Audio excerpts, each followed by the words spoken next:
Hello, students of class 6. Today, welcome to you for learning a new topic of history. This is a chapter number 8. The name of the chapter is The Vital Villages Thriving Town. What is the meaning of it is? Vital village मतलब खुशहाल गांव और समृद्ध शहर. खुशहाल गांव देखिए क्या होता है, कोई भी एक वाइटल विलेज का होगा जहाँ पे उस गांव में रहने वाले जो विलेजेस हैं वो अच्छी क्रॉप्स कर रहे हो या फिर उसके अलावा जो नॉन फार्मिंग एक्टिविटीज़ करते हैं वो भी अपने काम को बहुत ही अच्छे से कर रहे हो और उनसे एक अच्छी अर्निंग हो रही है. और एक थ्राइविंग टाउन क्या होगा कि एक ऐसा टाउन जिसमें जो भी एक्टिविटीज़ होती है फॉर उसके लिए वो अच्छा पैसा कमा रहे हैं. तो देखिए कि जैसे जैसे we are talking about the history, हम इतिहास की बात कर रहे हैं, तो हमने देखा था कि हमने जो हमारे पिछले चैप्टर्स हैं फ्रॉम लास्ट अभी तक 1 to 7 जितने भी हमारे चैप्टर्स हैं उसमें हमने क्या देखा कि धीरे धीरे हमारा जो इतिहास था, पहले हमने क्रॉप्स करना सीखा चीज़ों को. तो जब फार्मर्स को, जब लोगों को, जो अर्ली मैन था उसे जब फार्मिंग करनी आ गई, उसके बाद हमने राजाओं के बारे में पढ़ा. अब हम पढ़ रहे हैं कि कैसे जो टूल्स थे और एग्रीकल्चर कि लोग समृद्ध कैसे हुए, लोग इतना पैसा कैसे कमाने लगे जब उन्हें फार्मिंग करने के लिए, एग्रीकल्चर के लिए नए नए टूल्स बनाने आ गए. तो देखिए आयरन टूल्स एंड एग्रीकल्चर, कि आयरन टूल्स और एग्रीकल्चर का क्या कनेक्शन है. We often take the use of iron for granted today. You know कि हम अपने घर में अगर कोई भी चीज़ यूज़ कर रहे हैं इन are daily life, we use iron things made of iron and steel are a part of our daily life. The use of iron began in the subcontinent around 3000 years ago. लेकिन इस पूरे world में या फिर हमारे देश में हम बात करें तो ये जो लोहे का उपयोग कब शुरू हुआ था, आज के 3000 years पहले. Some of the largest collection of iron tool and weapons are found in megalith burials. देखिए megalith burials मतलब कि जो megalith इट्स अ जनरेशन कि उस समय कि जब लोहे के औजार बनाकर वहाँ लोगों ने बनाना सीखे थे, जिसके बारे में हमने कौन से चैप्टर में पढ़ा है. We already learn about it in chapter number 4. Around 2500 years ago, there is evidence for the growing use of iron tool. These include axes for clearing forest and the iron plug shear, as we had seen chapter 5. The plug shear was useful in increasing agriculture production. उसके अलावा chapter 4 और 5 दोनों में ही हमने देखा कि जब खुदाई की गई थी, जो आर्कियोलॉजिस्ट थे उन्होंने बहुत सारी जब खुदाई की जगह जगह पे, तो उन्हें बहुत सारी चीज़ें मिले. कहीं पे मिट्टी के बर्तन मिले, कहीं पे पूरे के पूरे शहर मिले, like Mohenjodaro, Pilibanga and all. So देखिए देयर इज़ एविडेंस फॉर. और इन आयरन टूल्स का हम यूज़ किसके लिए करते थे, जैसे कुल्हाड़ी होती थी जिनका यूज़ पेड़ों को काटने के लिए किया जाता था, for the fuel, for the many thing. Okay, जो आयरन के प्लग शेयर्स भी होते थे जिनका यूज़ क्रॉप्स के प्रोडक्शन के लिए भी किया जाता है. तो हम बोल सकते हैं कि खेती से कैसा कनेक्शन है आयरन टूल्स का, क्योंकि जो आयरन टूल्स थे, प्लग शेयर थे, उनसे खुदाई करके इस टाइप के जो, फॉर एन एग्जाम्पल ये तो आपका फॉर द एक्स लिक, इसका यूज़ किसके लिए किया जाता था, आज भी हम यूज़ करते हैं अपने गार्डनिंग के लिए प्लग शेयर, जिससे हमारे पेड़ पौधे अच्छे से ग्रोन अप कर पाएँ. अब आगे देखिए other steps to increase production. Irrigation की सिंचाई में और क्या क्या कदम बढ़ाए गए, क्या क्या स्टेप्स उठाए गए इसको और अच्छे से करने के लिए. The king and the kingdoms you have been reading about could not have existed without the support of flourishing village. While new tools and the system of transplantation increased production, irrigation was also used. Irrigation work that were built during this time included canal, wells, tank and artificial lake. You know what? क्या हुआ था बच्चों कि समृद्ध गांव के बिना कोई भी अगर एम्पायर तब तक फ्लरिश नहीं हो सकता या कोई भी समृद्ध नहीं हो सकता जब तक कि उनके जो विलेजेस होते हैं, वहाँ के जो लोग हैं, वो अपने अच्छे से प्रोडक्शन नहीं कर पाए. और जिस तरह कृषि मतलब क्रॉप्स के लिए चीज़ें की गई, सिंचाई के लिए नए नए जो औजार बनाए गए, और उसी तरह सिंचाई भी काफ़ी ज़्यादा, क्योंकि जब उन्होंने सिंचाई के मामले में अपने दिमाग को यूज़ करके नए नए टूल्स बनाए, लाइक प्लग शेयर बनाए, कटिंग के लिए उन्होंने एक्सेस बनाई, तो इन सब का यूज़ करने से क्या हुआ, उन्हें बहुत ज़्यादा फ़ायदा हुआ. आज तो हम देखते हैं कि गांव के अंदर लोग रहते हैं, फार्मर्स रहते हैं, लेकिन हम देखेंगे कि who lived in the villages. लेकिन हिस्ट्री में कौन रहता था उस समय. There was at least 3 different kind of people living in the most village in southern and northern parts of subcontinent. In the Tamil region, large landowners were known as the Valalar, ordinary plugmen were known as the Ujavar, and the landless laborer, including slaves, were known as the Tadasir and आदि में। तो आप देखिए कि जो villages थे, अब आपको पता है जो फार्मर्स होते हैं वो भी उस समय जो गांव में रहने वाले लोग थे वो 3 प्रकार के होते थे। स्पेशली जो साउथ इंडिया के जो लोग थे तमिल रीजन्स में, उसके अंदर जो बड़े बड़े लैंड ओनर्स थे जिनके पास बड़े बड़े खेती बाड़ी थी, ज़मीन थे, उन भूस्वामियों को क्या कहा जाता था? वैलेला। और जो नॉर्मल प्लगमैन्स थे जिनके पास अपना लैंड होता था या जो प्लगिंग करते थे उन्हें कहा जाता उनवार। एंड जो लोग लैंडलेस थे उन्हें बोला जाता था दास एंड कदेसियार और अदमई कहलाते थे। मतलब जो स्लेव्स होते थे उनकी हेल्प करने वालों को क्या बोलते थे? अदमई कहा जाता था। तो ये तो बात है सदर्न पार्ट की। अब हम बात करते हैं northern part. In the northern part of the country the village headman was known as the gram bhojaka. और नदर्न पार्ट की बात करें तो उस समय जो गांव का मुखिया होता था उसे क्या बोलते थे? Gram bhojaka. Usually man for the family held the position for generation. जैसे हमने देखा था कि राजा के बेटे को ही राजा बनाया जाता था, उसी तरीके से जो गांव का मुखिया होता था या सरपंच होता था वो भी कि पहले एक बन गया फिर उसी के बेटे को ही ग्राम पोचका बनाया जाता था। In other words, the post was hereditary. The gram पोचका was often the largest landowner. और जो ग्राम पोचका किससे बनाया जाता था? जिसके पास पूरे गांव में सबसे अधिक जमीन हुआ करती थी, to cultivate the land. Besides, as he was powerful, the king often used him to collect taxes from the village. और उस समय राजाओं के अधीन रहकर जो ग्राम पोचका थे काम करते थे। ग्राम पोचका गांव के लोगों से, ग्राम के फार्मर्स से टैक्सेस कलेक्ट करते थे और राजा तक पहुंचाया करते थे। He also functioned as a judge and sometimes as a policeman. और उसके अलावा उसकी बातों को भी सभी लोग माना करते थे और पुलिस के रूप में भी वो काम करता था। Apart from the gram bhojaka there were other independent farmer known as a गृहपति।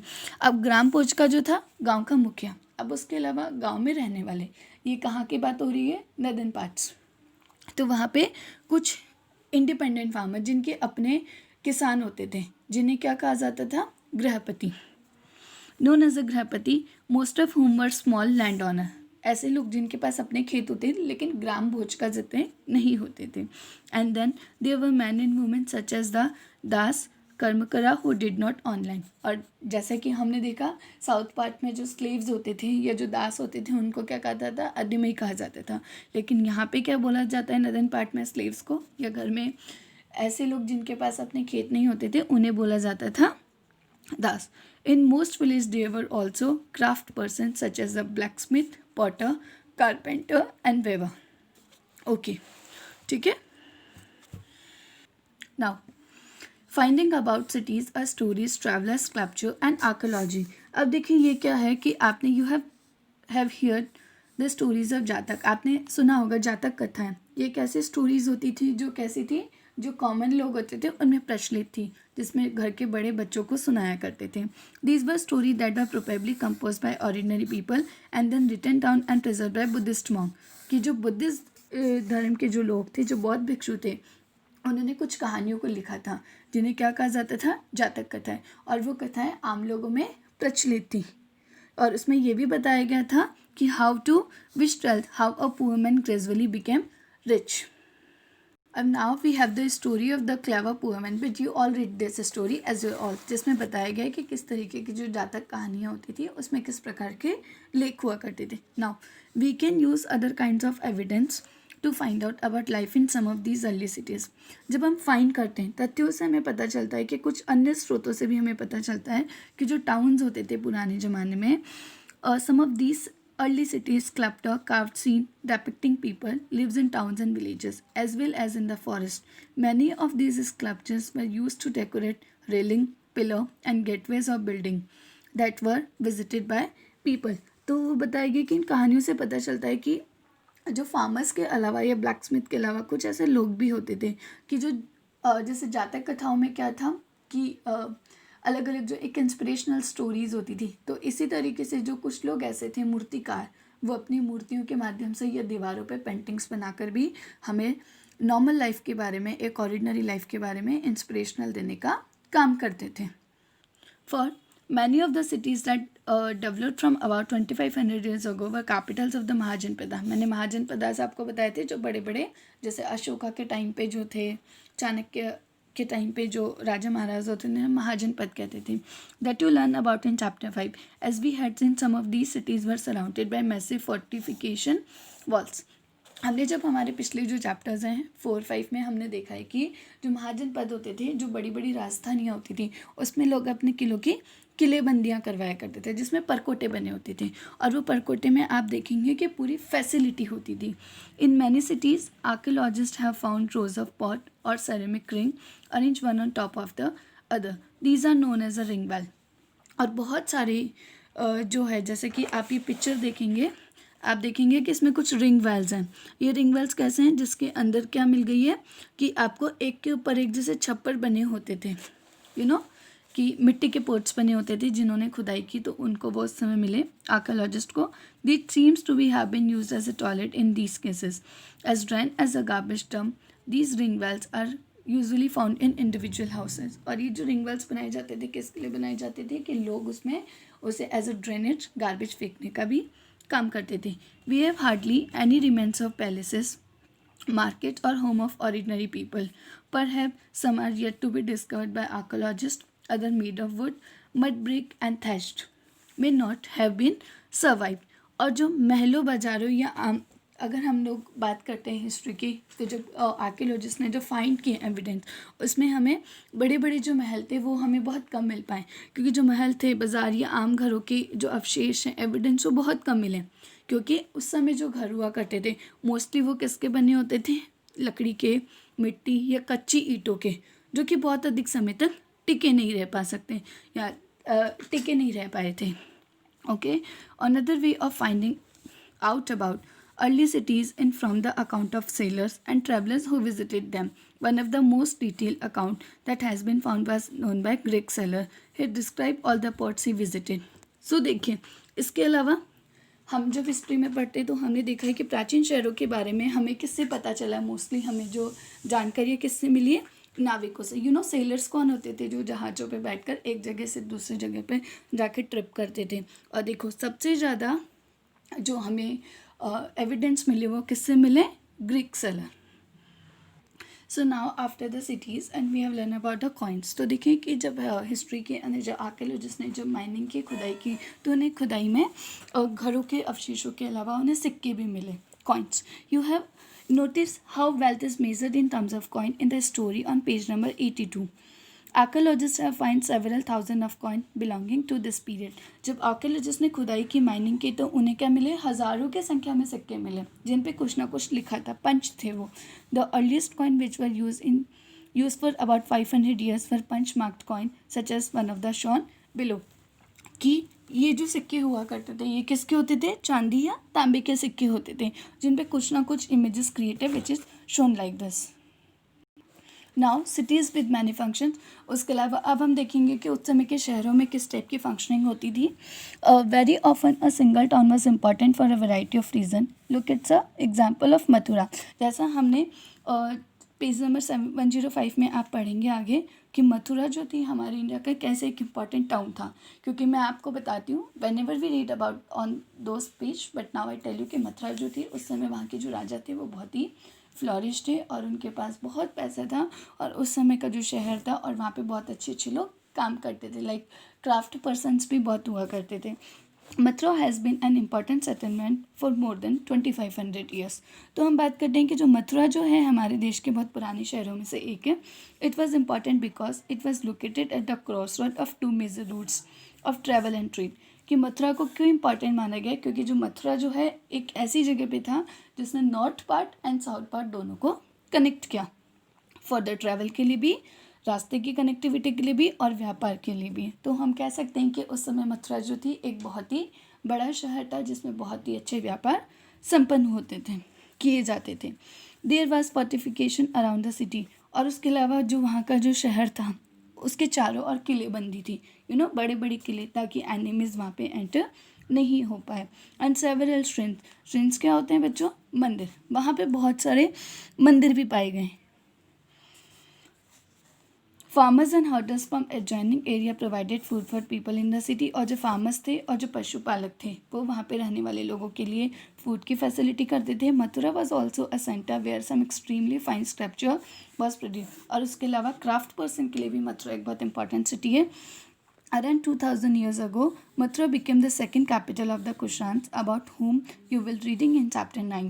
Mathura was also a religious center. There was Buddhist monastery, Jain shrine, and it was an important center of worship of Krishna. Mathura को क्यों important माना गया religiously, धार्मिक प्रवृत्ति से? क्योंकि वहाँ पे हिंदू, बौद्ध और हिंदू धर्म के बहुत सारे और जैनियों के बहुत सारे मंदिर पाए गए, और जो मथुरा है उसे कृष्ण जन्मभूमि भी कहा जाता है.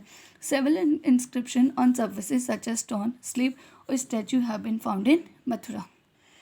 Generally, these are short inscription recording gift made by men, sometimes women, to monasteries and shrine. तो these were made by king and the queen, monasteries, merchant. और देखिए मथुरा में उसके अलावा जो क्राफ्ट पर्सन भी बहुत थे, कि उस समय क्राफ्ट पर्सन लाइक मूर्तिकार, जो पेंटिंग थे, स्वर्णकार थे, लौहकार थे, वो सभी लोगों की कंडीशंस बहुत अच्छी थी.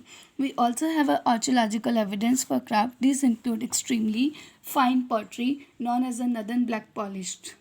It gets a name of the fact that is generally found in the northern part of the subcontinent.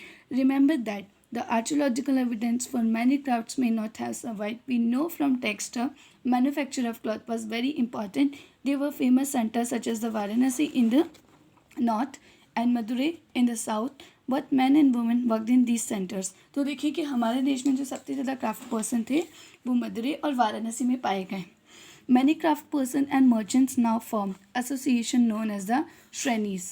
These Shrenis or craft person provided training, procured raw material and then distributed the finished product. Then Shrenis or merchants organized a trade. Shrenis also served as bank. और इसके अलावा जो ये Shrenis थे, जो craft person थे, उन्हें loan देने का भी काम करते थे, where rich men and women deposited money. This was invested and part of the interest was returned or used to support religious institution and such as monastery. और ये जो बैंकों में श्रेणीज में जो पैसा जमा कराया था उसका यूज़ मंदिरों और धर्मशालाएं बनवाने के लिए किया जाता था. अ क्लोजर लुक टू अरिकमेडू. हम देखेंगे कि अरिकमेडू is found in Puducherry. You know what? It is a part of a subcontinent of Puducherry on the map of Sun, page number 105. When we read the chapter number 9, we have learned about it. I will tell you on that time. And read the box on Rome on page number 88 between 2200 years and 1900 years. देखिए इसमें पूरा क्या है कि किस प्रकार से अरिकमेडू का एक पतन हुआ था, क्योंकि जो अरिकमेडू कहाँ पार्ट बिलोंग करता है? Southern part of India. Southern part you know कि जो सदर्न पार्ट ऑफ इंडिया था, लाइक हमारा जो तमिलनाडु केरला का जो पार्ट था, उस समय it was the important city to connect from the street trade to the another countries. तो हमारे लिए उस समय इम्पॉर्टेंट था कि किस प्रकार जो रोम के जो लोग थे और जो यूनानी लोग थे, when ever they come in India, उन्होंने किस प्रकार हमारे देश का जो कोस्टल सेटलमेंट था उसे बर्बाद किया. Arikamedu was a coastal settlement where ships unloaded goods from distant land. A massive brick structure, which may have been a warehouse, was found at the site. Other finds include pottery from the Mediterranean region, such as the amphor, tall double-handled jar that contain liquids such as the wine or oil, or stamped red glaze pottery known as the Eretinware, which was named after a city in Italy. This was made by the pressing wet clay into a stamp mold. There was yet another kind of pottery which was made locally. So Roman designs were used. Roman lamp, glassware and gems have also found at this site. तो हम ये बोल सकते हैं कि अरिकमेडू एक ऐसी site थी जिसने हमें दूसरी कंट्री से कनेक्ट किया, और इसमें हमने क्या देखा कि किस प्रकार से रोम और इटली के जो लोगों की सभ्यता वहाँ पे प्रचलित थी. तो इस तरीके से हम कह सकते हैं कि India was a country which have the lots of culture and lots of flourishing. So I hope you understand this chapter very well. Thank you all.